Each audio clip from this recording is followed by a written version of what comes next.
Well, in the interest of time, I'm going to get started, and we'll still have time for people to join before we actually get to our presenters. But first of all, hello, and thanks so much for joining us for today's webinar from the Institute for Research on Poverty at the University of Wisconsin-Madison. I'm Judith Sears-Poisson, and I'm pleased to be your host today. Our webinar is on children living in grandparent-led and multi-generational families, implications for policy and practice. We're fortunate to have a wonderful panel of speakers today who will examine the scope of the issue and its implications for child well-being and security, as well as opportunities in policy and practice to support these children and their adult household members. First, we're going to hear from Dr. Natasha Pilkauskas, Associate Professor at the Gerald R. Ford School of Public Policy, that's at the University of Michigan, and she is also an IRP affiliate. Natasha's research considers how demographic, social safety net, and economic shifts in the U.S. affect low-income families and children. Some of her work focuses on the living arrangements of children, especially those who live in multi-generational households, and other recent work focuses on how cash transfer policies might improve the developmental and life trajectories of children living in poverty. Today, Natasha is going to share information about recent demographic trends regarding children living in grandparent-led and multi-generational families, including during the COVID pandemic. Then we'll hear from Dr. Michael Collins. Michael is the faculty director of the Center for Financial Security and Fetzer Family Chair in Consumer and Personal Finance in the School of Human Ecology here at UW-Madison. He's also a professor at the La Follette School of Public Affairs and a family economics specialist for the Division of Extension. On top of all of that, he's also an IRP affiliate. Today, Michael will discuss understanding racial and ethnic differences in Social Security Administration and means-tested benefit receipts and their anti-poverty effect among children in multi-generational families. That project uses data from IRP's Wisconsin Administrative Data Core. And finally, we are very pleased to have Dr. LaShawnDa Pittman, Associate Professor in the American Ethnic Studies Department and Geoff Hanauer Honors Professor in Western Civilization at the University of Washington, with us here today. In addition to focusing on grandparent caregiving, LaShawnDa's research interests include public policy, poverty and inequality, urban studies, family and care work, race, class, and gender, and health disparities. And today I'm thrilled that she'll be discussing findings from her new ethnography, Grandmothering While Black, a 21st century story of love, coercion, and survival. Again, thanks to all of you for being here. I also want to acknowledge the Office of the Assistant Secretary for Planning and Evaluation at the Department of Health and Human Services for their partial support of this webinar series through their funding of IRP as the National Research Center on Poverty and Economic Mobility. We have an hour today, and after we hear from each of our presenters, we'll spend the last 10 minutes or so for a live Q&A. You can type those in through the Q&A box here in Zoom. We did get quite a few questions submitted as people registered, so we'll also be queuing some of those up. I hope you'll feel free to participate through chat. We love knowing who you are and where you're joining us from. Finally, we'll be posting the slides and the recording of the webinar within a couple of days, and you'll receive a direct link to those by email. So let's get started and welcome Natasha Pilkauskas.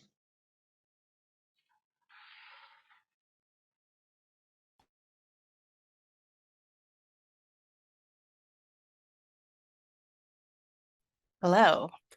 Is everyone seeing my slides properly? Or are you seeing the wrong ones?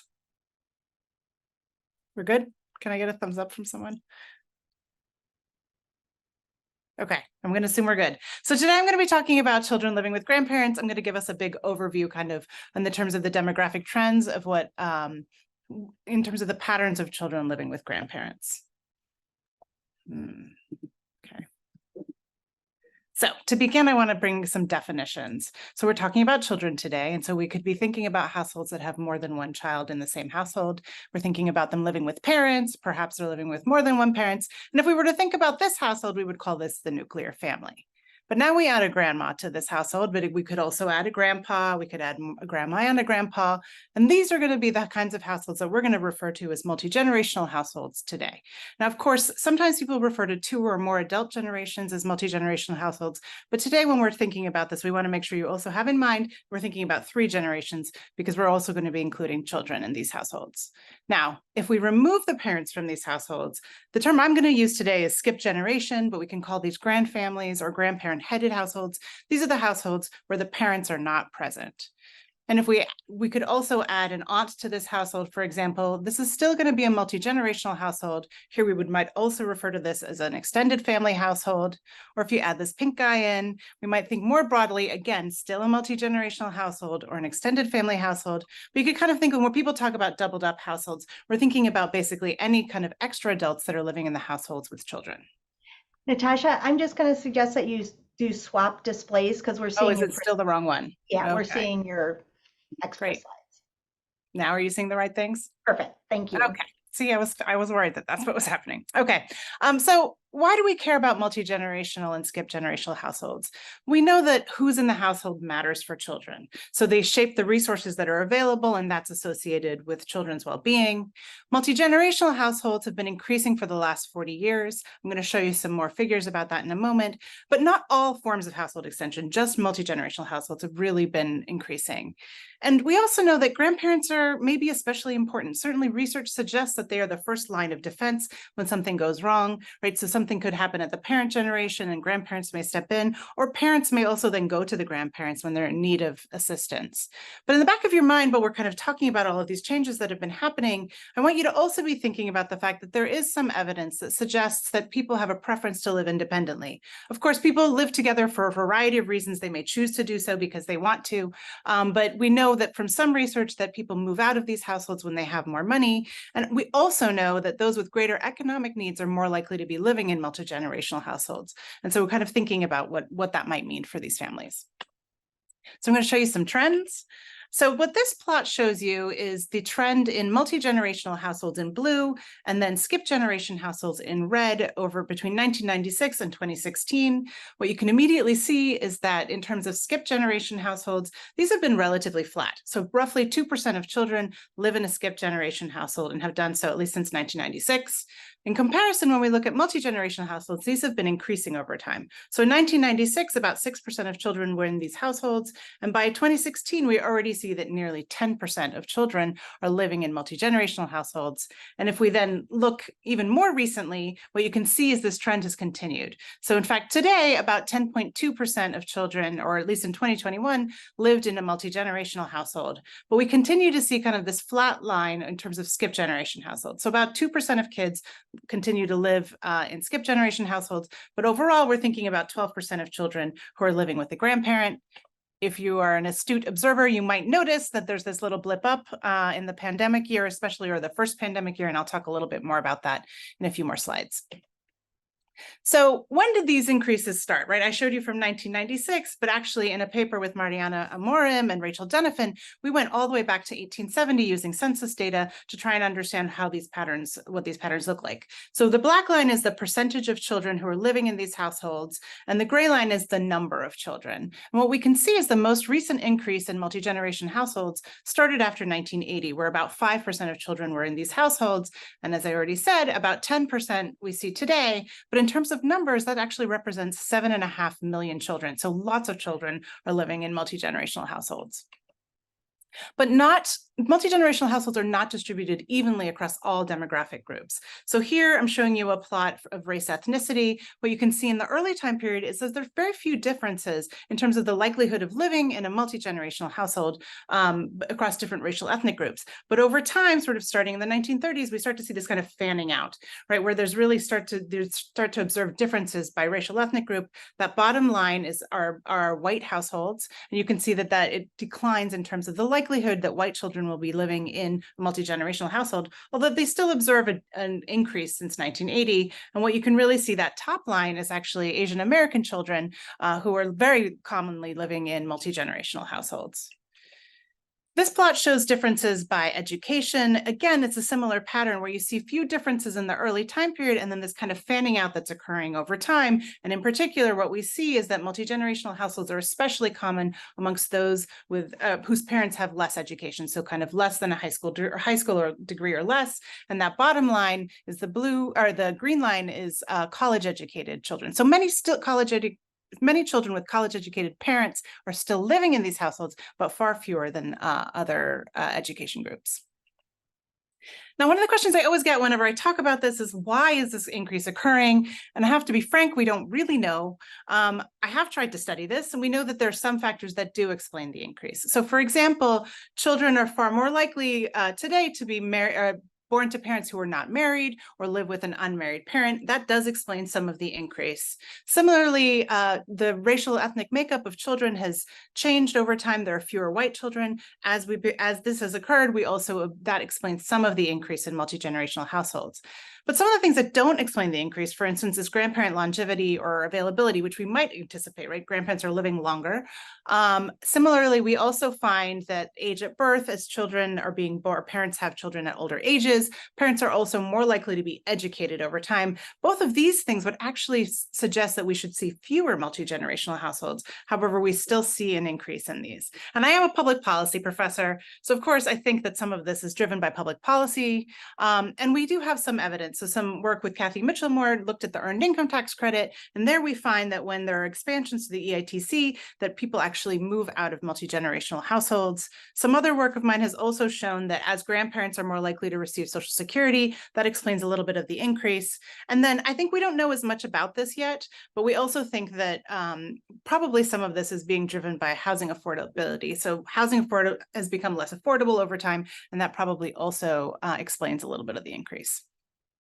So I'm going to talk about a few other demographic characteristics of these households. So this is a plot in the share of children living in a multi-generational and a skipped generational household by the child's age. And what's, I think, immediately obvious is that skipped generation households are not as highly correlated with the child's age as multi-generational households are. So, skipped generation households occur because there's been some sort of parental failure, right? So perhaps parents have passed away, parents may be incarcerated, perhaps a parent has a mental health issue, and that can occur at any age of the child.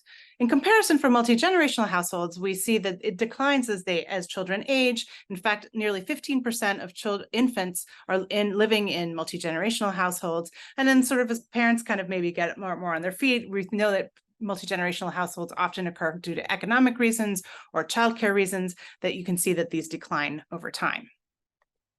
But one of the questions that we often think about, and this is from some work with Hope Harvey and Rachel Donovan, is sort of who's moving in with whom.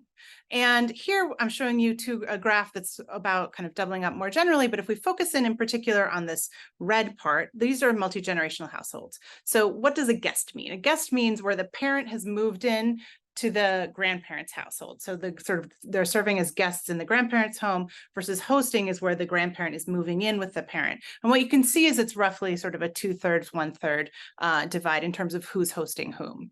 And as you might anticipate, if we then kind of cut the data by child's age and by these guest versus host multi-generational households, what we see is hosting, so having the grandparent move into the parent's home, is not really correlated with the child's age, again, likely driven by some sort of need of the grandparent generation. Whereas in comparison, the guest multi-generational households, those are the ones that we really see declining as children age, perhaps as you need less assistance with childcare or you become more economically stable. Now, this is focused on children. However, I wanted to put in an aside about grandparents. The average age of a grandparent is 67. The average age of a co-resident grandparent, however, is 55, so a lot younger. And in fact, in some of my work, I look at a low-income sample of families, and there we see that those co-resident grandparents at the time of the birth are actually closer to 45. So in your back of your mind, I think when we think of grandparents, we often sort of think of Mrs. Claus. We don't want you to have that in the back of your mind here. These are much younger grandparents, and many of these grandparents are likely still, highly engaged in the labor force.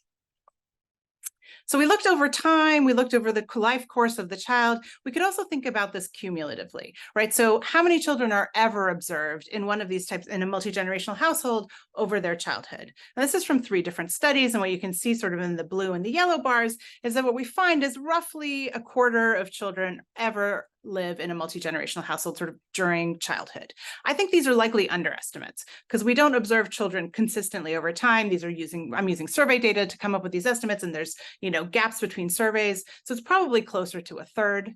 What you see in the red bar here is a lower income sample of children. Here we see higher rates. And again, if I were to extend this over all of childhood, this would probably be even more children, or closer to half of children in sort of lower income families are likely to spend some time in a multi-generational household.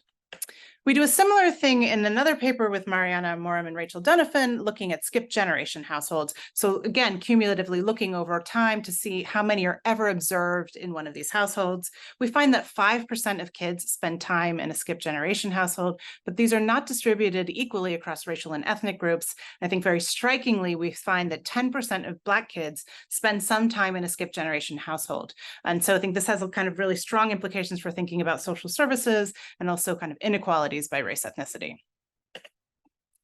A question I always get is sort of how long do these multi-generational households last? In one study where we use a nationally representative sample, we find that they last about 2 years. So they're not very long lasting. This figure is actually showing you a low income sample. And in this study, I just sort of plotted people moving in and out of 3-generation households. And what I think you can immediately observe is that there's a lot of movement back and forth, that there's quite a lot of volatility in these households. Okay, I promised you I would talk about the pandemic. So Mariana Morum and I recently published, in fact, last week, this paper came out, where we were trying to estimate sort of the extent to which how many more children did we observe in multi-generational households in 2020 as compared to kind of normal. And what you can see here are the Black line is what the actual observed number of people in multi-generational households, and the gray line is what we would have expected to have occurred. So what happened is there was about an extra sort of 0.6 percentage point increase, or a 6 times greater increase than what we would have normally anticipated in multi-generational households in 2020. That translates to about 460,000 extra children living in multi-generational households. But because you've already seen the trends in these, you know that by 2021, things have kind of returned back to their normal pattern of expectation. But one of the questions we wanted to ask was sort of, why did this occur, right? It could be that people needed assistance with childcare. It could be that they needed economic assistance. And so here I'm showing you first here by marital status. And what you can see in particular is that the families that were most likely to kind of turn into multi-generational households were moms who were never married in particular. And so that suggests perhaps it's economics, perhaps it's need for childcare. We can't really say for sure. But when we look then at terms of maternal work status, what we see is that it's in particular the folks who were not working who actually moved into multi-generational households, which again, to me, suggests it's more about the economics, a little bit stronger than perhaps the childcare needs, although certainly both are at play. So to wrap up, what do these trends mean for policy and practice? If there's sort of 2 things that I want you to take away from this, one is that lots and lots of children are spending times in multi-generational households. Somewhere between 1/4 and 1/3 of all children spend some time in these households. This has implications for social assistance programs, right? Sort of how we define families vary across social assistance programs that vary across states. They're not even consistent, right? And so we don't, to the extent we're thinking about this, we're not thinking about these sort of complex family forms. And while grandparents are likely bringing many resources to these households, they may also need additional resources. And I'm not sure that our social assistance programs are necessarily matched that well with their needs. And in particular, for multi-generational households, we're thinking about early childhood. That's when they're most likely, right? So we're thinking about WIC or Head Start, right? Head Start offers in-home visits. How are we engaging grandparents that might be there as well? And then the second point I hope that you take away from this is that Black children are especially likely to live in a skip generation household. We find that about 10% of Black kids spend some time in one of these households. LaShawnDa will talk more about this, but it has huge implications for child welfare, access to TANF, access to other social supports like SNAP, Medicaid. And I think it's very important for policymakers and those who are sort of involved in making programs to recognize the unique challenges faced by grandparents in accessing these services. And especially if we want to think about, reducing racial inequalities in this country. If you are interested in reading more, these are some of the papers that this talk drew on, but of course, I'm always happy to talk to you more by email. And now I'm going to turn things over to Michael Collins. Great, thank you, Natasha. So that was a great overview of what we are referring to and sort of the scope of the topics for skip generation and multi-generation households. I'm going to do something much narrower, which is talk about some data based on in Wisconsin about the program participation of families who either have a skip generation or a grandparent as a leader. So this is work that is funded through the Social Security Administration, through the Retirement and Disability Consortium here at the University of Wisconsin. So the usual caveats apply. This is also data from the Department of Children and Families, and the other data core at IRP. So all that's just said, everything I'm going to say today is on me, not on any of them. This is co-work with some colleagues here at Wisconsin, and so I want to acknowledge them as well, but not take too much time and get right into what we're going to do. And Michael, I'll just tell you that we're seeing your whole desktop. Okay. So if you can expand the presentation, that would be great. Perfect. Okay. Thank you. All right, thank you.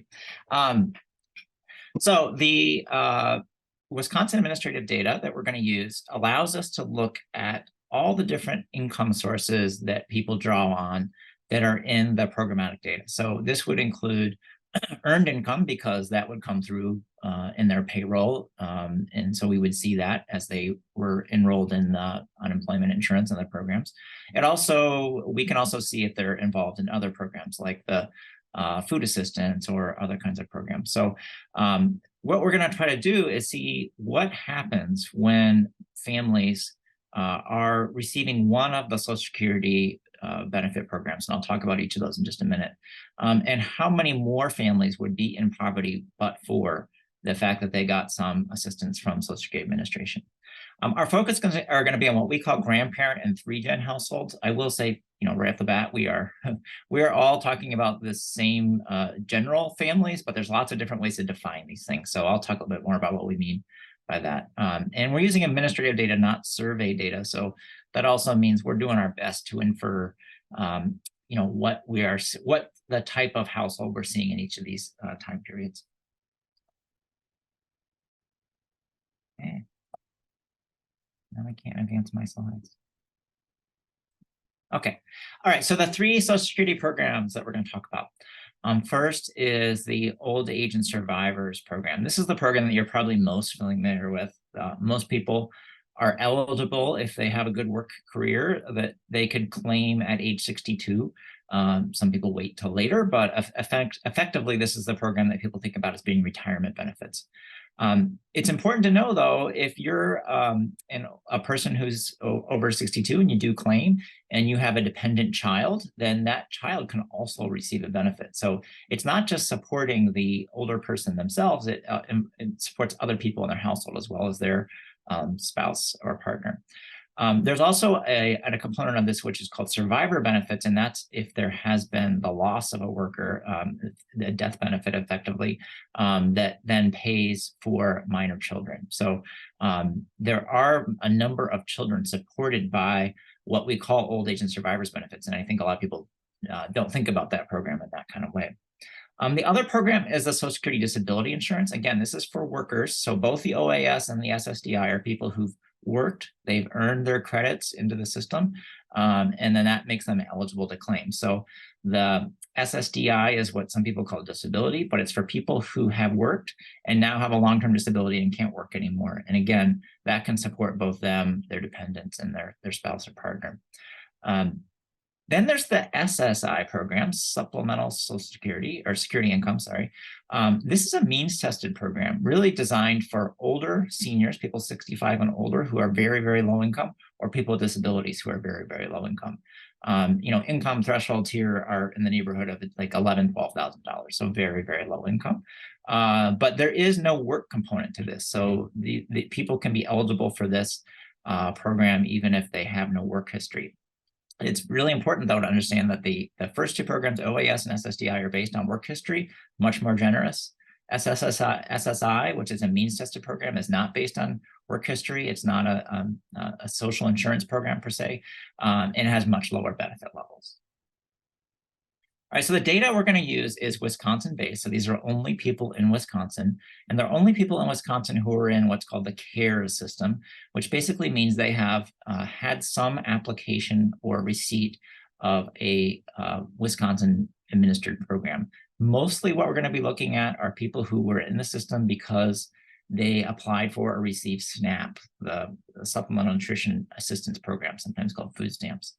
So we have about 400,000 low-income households who are in our data who have a child.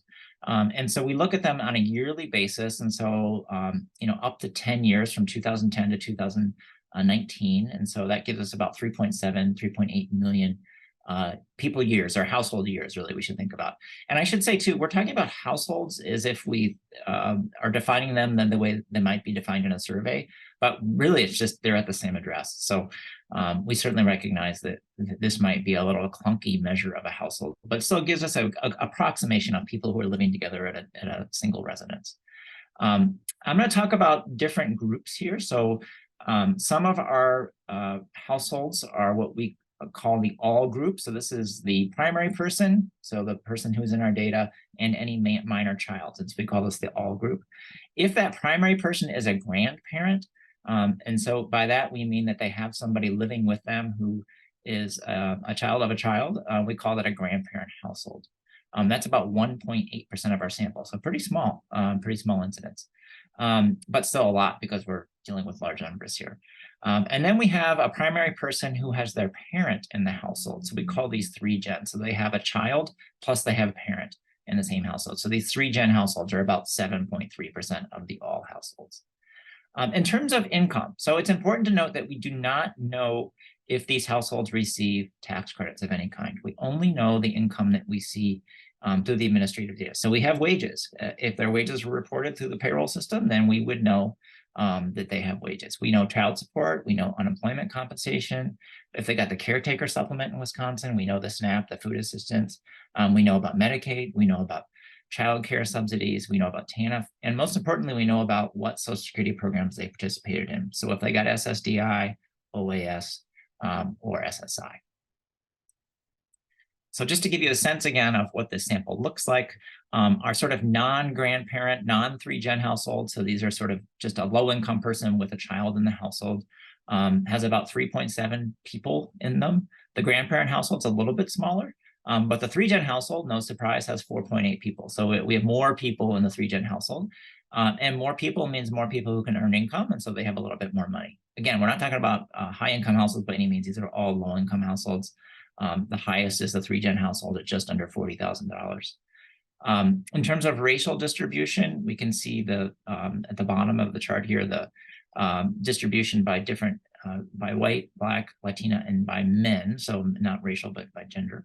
And so here, we can see pretty even distributions across the 3 different kinds of households. No big surprise that the grandparent households tend to be older with an average age of 60 compared to 37 or 38 for the other groups. And in terms of racial distribution, we see a little bit higher, about 27% of the grandparent households are Black. So a little bit higher than we see for some of the other categories, but not a lot higher. All right, so let's talk about income sources for these households. Overall, wages are really important. I think this is something that, sometimes people who work with low-income households forget how important work is. A lot of low-income households actually are working and working quite a lot. Even these grandparent-led households, about 2/3 of them have some work income. So they have some earned wage income in a given year. The 3-gen households, it's 88%, almost all have some work income. And on the all group is kind of in between the two. In terms of Social Security support, not a surprise, the grandparent households, almost 2/3, 63%, have some Social Security income in a given year. So that's much higher than the all group. And even though among the 3-gen households, it's about 42%, because a lot of those 3-gen households might actually have an older person or somebody with disability. In terms of which Social Security programs, that you can see there, the OAS, which is the Old Age and Survivors, SSDI, which is disability, and then SSI, which is our means tested disability. The highest for the grandparent group, again, not a surprise, is the OAS. They tend to be older, that 62 and older claiming age. So that makes it more likely for them to be able to participate in that. But even SSDI is pretty common for grandparent households. And so that could be a grandparent who, as Natasha said, isn't actually age 62 yet, but has enough work history that instead they end up caring for a grandchild while they also are on disability because they can't work. And then SSI, again, this is the means tested program for very, very low income households. Again, grandparent households, about 23% of them, and 21% of the 3-gen households also are in SSI. So a lot of very low income households in those groups. Just as a comparison here, if we look at food share, which is what SNAP is called in Wisconsin, about 48%, about half of all of these low income households with kids. And remember, we're pulling from the CARES data, which is a very common reason people want CARES data is because they're applied for or receive SNAP. So about half are on receiving some food support. It's about 40%, 39% of our grandparent households and about 42% of our 3-gen households. So SNAP has a high overlay with some of these other program participations. Now, this is what we fundamentally are trying to do is just look at how much these, especially Social Security programs, impact people's ability to have an income that is above or below the poverty threshold. So overall, overall of all our households in the CARES data, the poverty rate is about 50%, meaning 50% of the people in the CARES data have incomes below the poverty threshold adjusted for their household size. And we're using the census poverty thresholds as of 2019. For grandparent-led households, it's about 48% poverty rate, and for 3-generation households, about a 50% poverty rate. So these are all pretty similar in levels. For white households, it's a lower poverty rate, only 43%, about 42.9 or 43% of white households are below that poverty rate.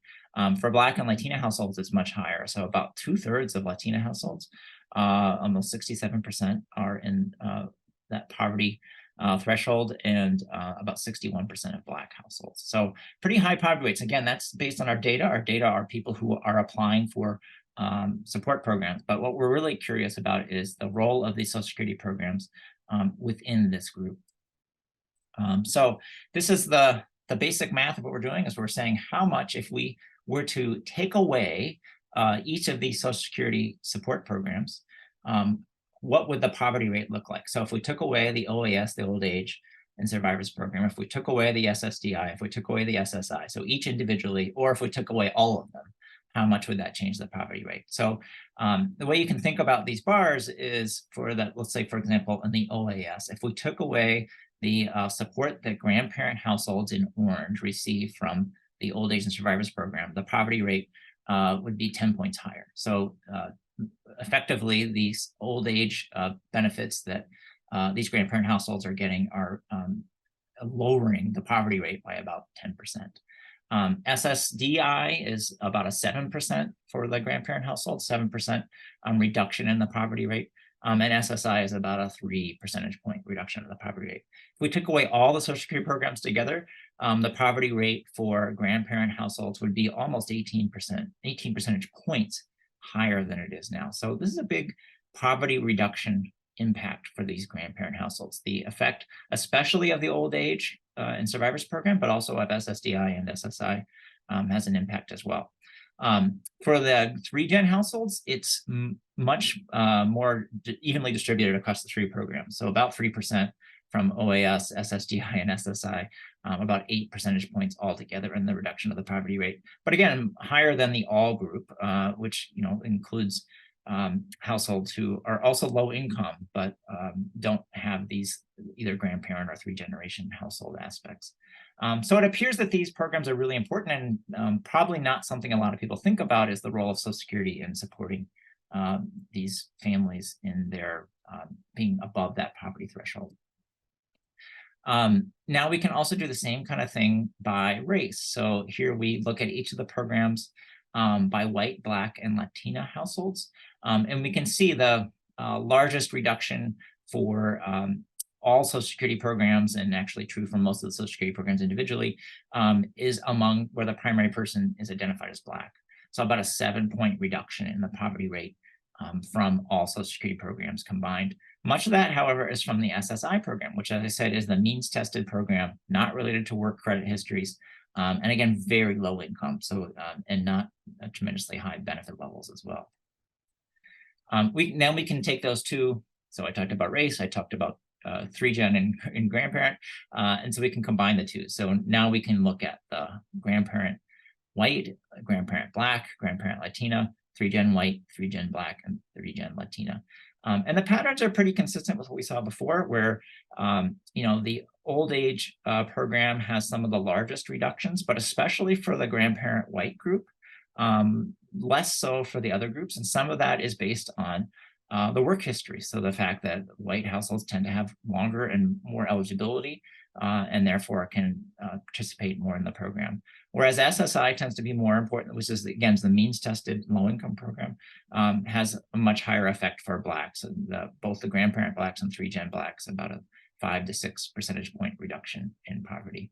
Across all these programs, the grandparent white group has the largest benefit in terms of poverty reduction from Social Security programs combined.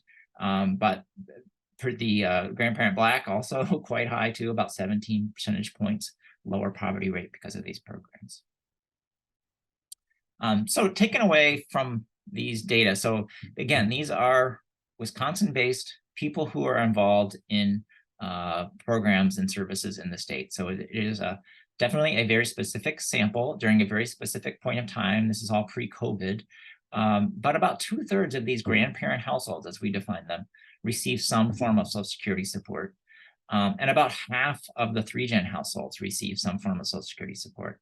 And the effect of these benefits for these households is that they are less likely to be in poverty than were not for these programs. So about an 18 percentage point reduction for the grandparent households, and about an 8-point reduction for the 3-gen households. So a substantial number of households are being pushed above the poverty level by their receipt of these programs. For Black households, it's especially important to have access to SSI, again, the means tested very low income program. And for Hispanic households, Latina and Hispanic households, in general, just smaller reductions from SSA programs. We don't exactly know what that is behind that, but we suspect some of that is the fact that they have less work history that is credited to the Social Security system. And that could be because of their legal status. It could be because of not being enrolled in payrolls that are reported back to the state. So it's unclear, but there is definitely a less availability of some of these poverty reduction that comes to households through Social Security programs. In terms of some takeaways from this, certainly we need to think more about the way that kids who were in these non-traditional, so to speak, households, whether it's 3-gen or grandparent households, can better achieve their own financial security through participation in multiple programs. So that might be child support and foster care and SNAP and Social Security, SSDI, SSI. We just have lots of programs that are touching the lives of families with kids, but they may not be programs that are specifically designed for families with kids. And then for Social Security and other programs, just really thinking about their assumptions about what kinds of families they're serving and what kinds of questions they're asking, whether it's redetermination for Social Security disability or deeming or other kinds of rules that families are going through. And just a little bit about the study itself.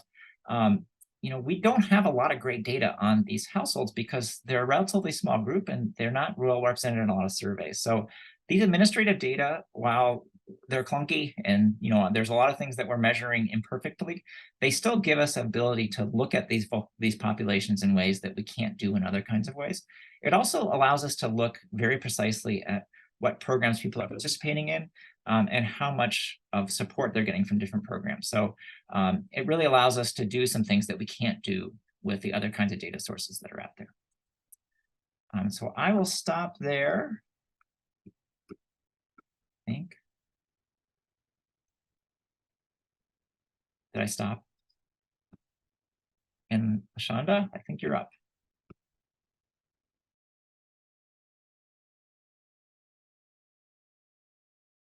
Thank you so much, Michael.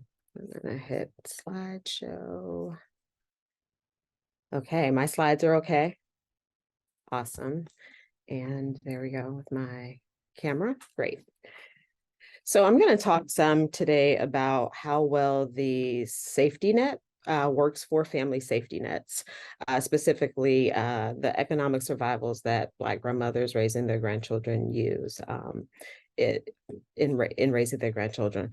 So I want to note that since collecting data for my book, which is featured here, I've continued to do work with this population, both in Atlanta during my postdoctoral fellowship and here in Seattle since I've been here. And so it's a group that has been near and dear to my heart and I've stayed connected to.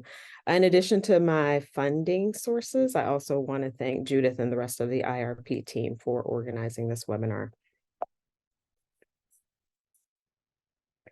So my new book focuses on the experiences of the group that's most overrepresented among skip generation households in the US, and that's Black grandmothers. We know that Black children who live with a grandparent are more likely to live with a grandmother and a single parent, or a grandmother and no parent, than are other children who live with a grandparent, as we know from Natasha's talk. Compared to other family types, skip generation households are the most economically disadvantaged, which Michael's talk speaks to. Nationally, 2/3 of children in these families live in households with incomes less than 200% of the federal poverty line, and half of these are below 100% of the federal poverty line.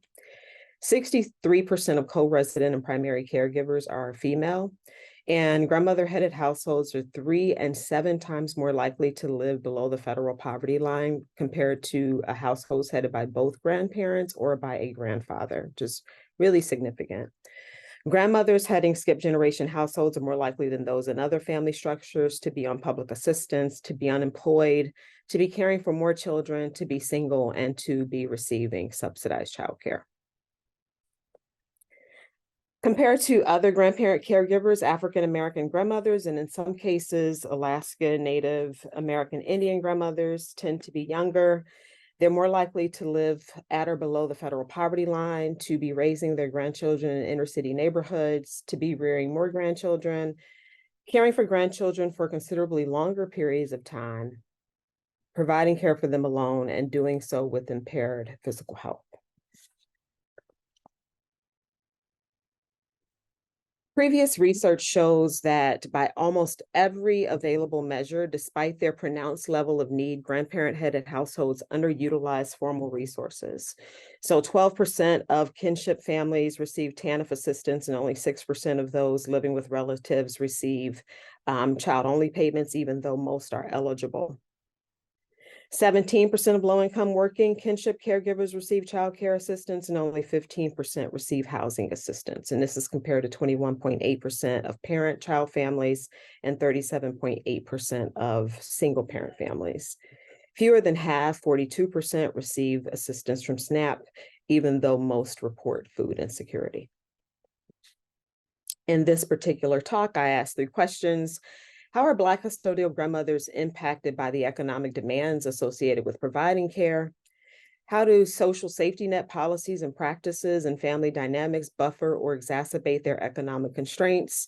And what economic survival strategies do they use to lessen the gap between their met and unmet need?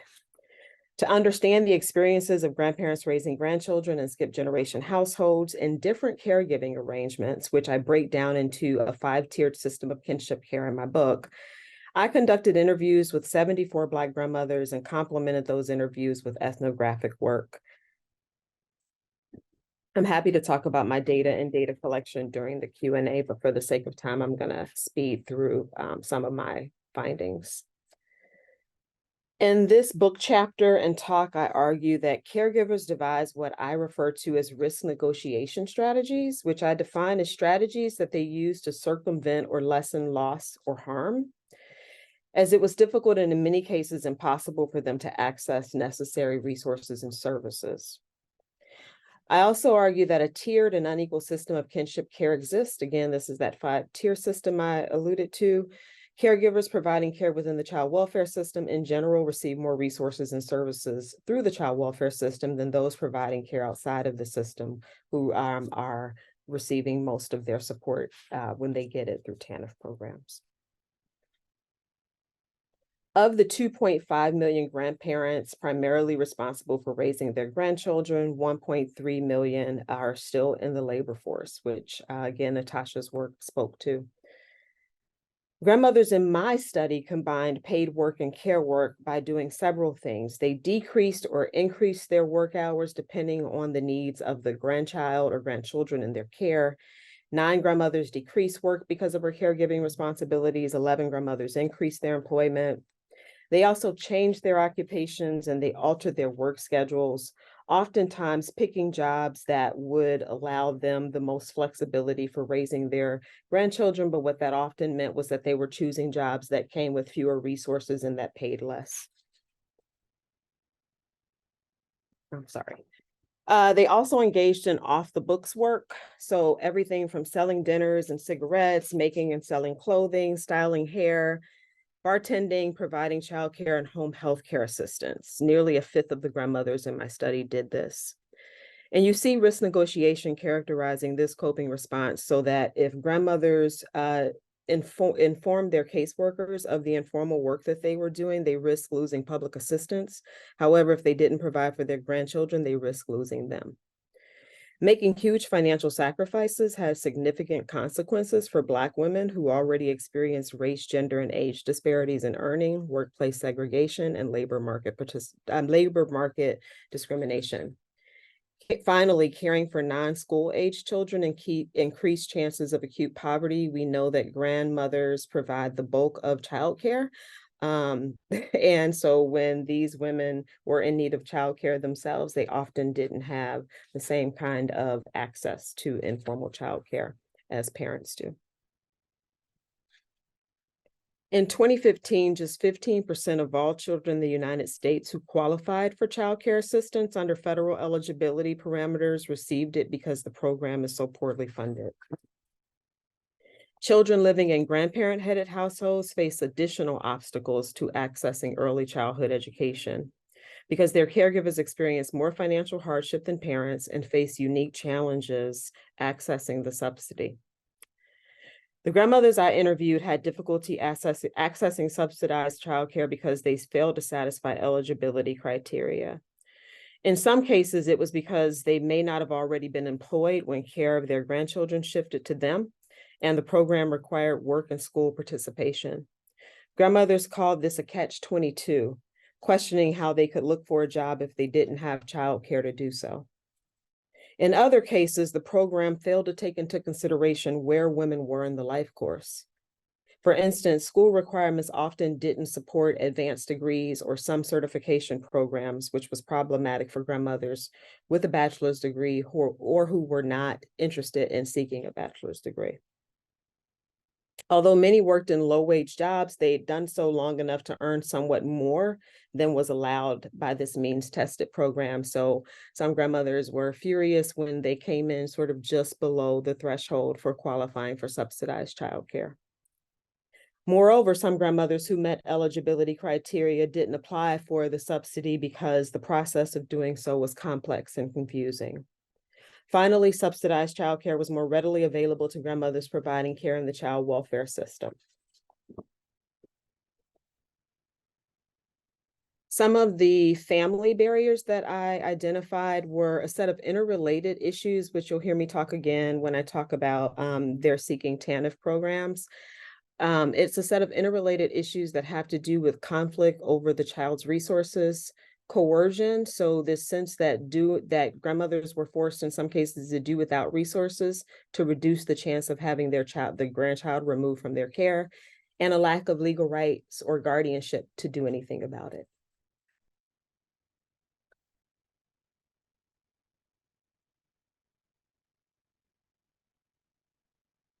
Sure. Formal unsubsidized childcare, which cost grandmothers $400 to $700 a month, was utilized by only 4 women participating in the study. Subsidized childcare was used by 6 grandmothers raising grandchildren outside of the child care welfare system and 2 grandmothers raising grandchildren within it. With respect to risk negotiation strategies, grandmothers without access to affordable childcare risked and had to make difficult decisions about using less safe and consistent care or being unable to work. In addition to opting out of the workforce to stay home with their grandchildren, grandmothers combined paid work and care work by also fulfilling the eligibility requirements for the child care subsidy, trying to bypass the eligibility requirements or bureaucratic requirements, by using the parent to obtain the subsidy even though the child was in the grandmother's care, by relying on family, friend, and neighbor care, managing the economic strain associated with paying for formal childcare, and still others dealt with their childcare conundrum by using their work at childcare facilities to provide those services to their grandchildren. So we know that women of color and Black women are overrepresented in formal care work jobs, and childcare being one of them. The reasons grandmothers participating in this and other studies fail to receive public assistance are complex, but in general include family dynamics, a lack of awareness of available rights and resources, difficulty satisfying eligibility criteria, obfuscation of the eligibility criteria by street-level bureaucrats, and stigma and discrimination. Risk and negotiation strategies are evident as grandmothers gauge whether they could obtain public support for grandchildren in their care without losing custody or jeopardizing their own fragile financial status. This was incredibly important for grandmothers who, as Natasha talked about, the average age is pretty much on the younger side, and so were at times receiving public assistance for the children that were still in their care, their own children. And so this could conflict with their caregiving responsibilities. Kinship caregivers, family TANF cases are subject to time limits and employment and training requirements. As a result, aging and health-related issues often made it difficult to obtain or maintain these benefits. Only 2 women in my study could sustain participation, even though 13 were eligible. At the time, they received $292 for a family of 2 and $396 for a family of 3. In general, TANF child-only grants are the most accessible form of financial assistance for relatives because caregivers' income, guardianship status, or ability to fulfill work and education requirements are not part of the eligibility criteria. I identified 4 previously unexamined reasons for which grandmothers who were eligible for these benefits failed to receive them. Fear of losing a child if the mother lost public assistance. Again, if the mother lost public assistance, she may feel compelled to come and take the child, even though she may not be able to take care of it. An unwillingness, in some cases, to allow suspension of the child's mother's benefits because they wanted those benefits to go to their oftentimes daughters or not. And that was often the case when their daughters or their grandchildren's mothers were raising other children and they felt like that household needed those resources more. Misinformation from institutional agents, most often that they needed legal guardianship to get a TANF child-only payment, or caring for children through kinship diversion programs. 16 grandmothers received TANF child-only grants. However, 25 grandmothers did not receive these stipends, even though, again, they qualified. Although the majority of grandmothers receive some form of public assistance, including what Michael's talk speaks to, which is SSI, many care for children without state help using their own resources, whether it was resources through wages or SSDI. TANF child-only grants at the time of data collection was $107 for one child and $211 for 2 children. By comparison, again, speaking to that 5-tiered system of unequal, a 5-tiered unequal kinship care system, licensed kinship foster parents receive $380 to $450 per child, and unlicensed foster care providers received $270 to $380 per child. Unable to access public assistance to sort of meet some of the economic demands of raising another generation, grandmothers resorted to relying on their personal networks. The vast majority of them did this. And again, I talk about this in my book. Their networks were critical to their ability to make ends meet to the degree that they could do so. Personal networks involved negotiating less risk than garnering public assistance support. And family members and networks provided support through 3 different ways. They provided installments. So what that looked like was taking care of a monthly bill, specific needs like things like school clothes and supplies, and bailouts. So being there in times of emergencies. They also sought to maximize their resources, and I identified 5 strategies that they used to maximize resources. So they prioritized the essential, so they bought and took care of what they regarded as most salient. They strategized loss, and what this often looked like was foregoing certain utilities based on the season. Pacing consumption meant getting one essential thing at a time. So for instance, beds versus living room furniture. Underpaying, and that meant buying things informally, so getting hookups for things, or buying food stamps, which you can still do even though we use SNAP, and bargain shopping. While maintaining and securing employment and additional income was critical to grandmothers thrust into the primary caregiving role, so too was maintaining and securing housing. They often had to acquire new housing to care for their grandchildren because their existing housing was insufficient to raising grandchildren. They were either sometimes cohabitating with others. Their grandchildren were not allowed in some spaces, or their dwellings were too small or were located in a neighborhood or building that were deemed unsafe. They also sought larger housing to accommodate their larger families. They also had to fulfill the child welfare system's housing requirements. So these grandmothers had a higher stake in maintaining and improving housing, not only because of their sort of internal drive to do so, but they were faced with the external pressure to do so or lose their grandchildren to non-relative foster care. And they also overcame barriers to accessing subsidized housing. So even though the Fair Housing Act protects grandparent caregivers, state and local housing authorities may not. According to the FHA, family status includes grandparents and other relatives who lack legal custody of the children they care for, if a parent or other custodial individual so designates them. Yet, routinely, housing authorities and landlords required relatives to have legal custody or guardianship of grandchildren to qualify as quote unquote families living in assisted housing. 21 of the 74 grandmothers in my study received some form of housing assistance. They overcame their housing insecurity by living with others or in substandard housing in dangerous neighborhoods to reduce rents. They pooled resources with family members to get housing. They fulfilled eligibility criteria associated with subsidized housing or used tactics to expedite the process of getting subsidized housing, or held on to their existing subsidized housing using illegal means. So some of the sort of policy implications and programmatic implications of this talk, I think I'll just say at the outset that Michael's implications and suggestions were also really relevant here.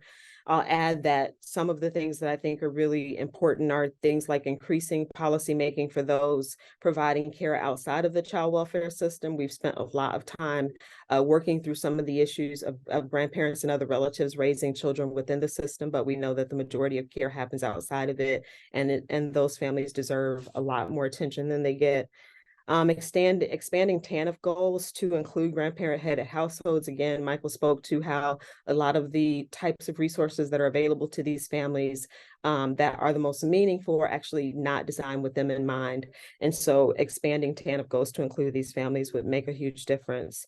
Eliminating the disparity between resources and services provided to kinship and non-relative foster care providers. That disparity has decreased, but one still exists, especially depending on where you live. Better linking our benefit systems would be wonderful. Providing training and education through both HUD and the Fair Housing Initiative programs for frontline workers who may be misinterpreting policies that affect families, for instance, requiring legal guardianship or custody in order to have subsidized housing. And changing eligibility criteria. So including income streams that are common among custodial grandparents in exemption income categories would be incredibly beneficial. Providing subsidized childcare while grandparents search for jobs or having a grace period.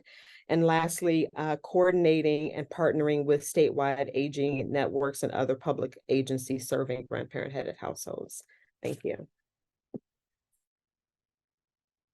Thank you so much to Natasha, Michael, and LaShawnDa. We are at time, but I'm hoping that we can at least sneak one question in at the end. I think a lot of the questions that had been submitted before and during the presentations were actually answered by the presentation, so thank you so much.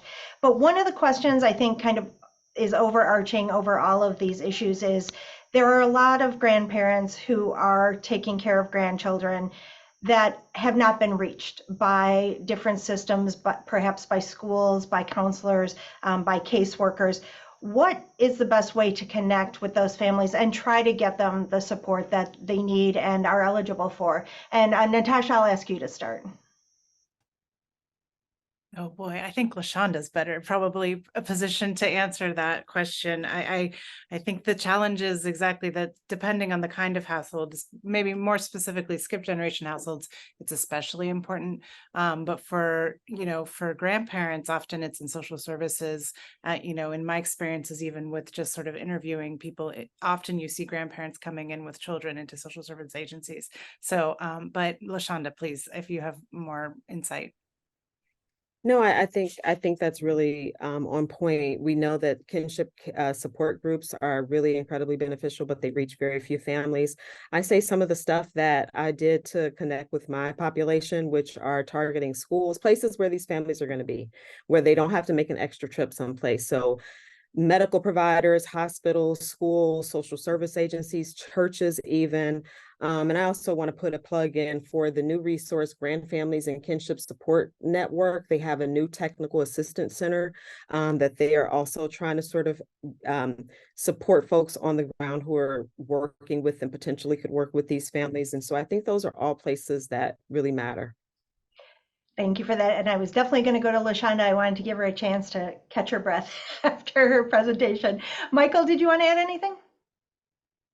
I think in general, these programs are incredibly complicated, and I know there's a lot of people on the call who are the direct service providers, but the role of counselors, the role of experts, it is a lot to ask for anybody to navigate all these systems. And so we just need, really qualified people who can give people advice on how to figure out what they're qualified for and how to navigate these systems. Great. Thank you so much. Well, clearly we could go on talking for a lot more, but I want to respect the time of our panelists and also our audience. So thank you so much to Natasha Pilkauskas, Michael Collins, and LaShawnDa Pittman. Great discussion. Really appreciate you sharing your research and insights with all of us. Thanks also to IRP staff members Dawn Duran and Natea Taylor for handling the tech aspects of the webinar.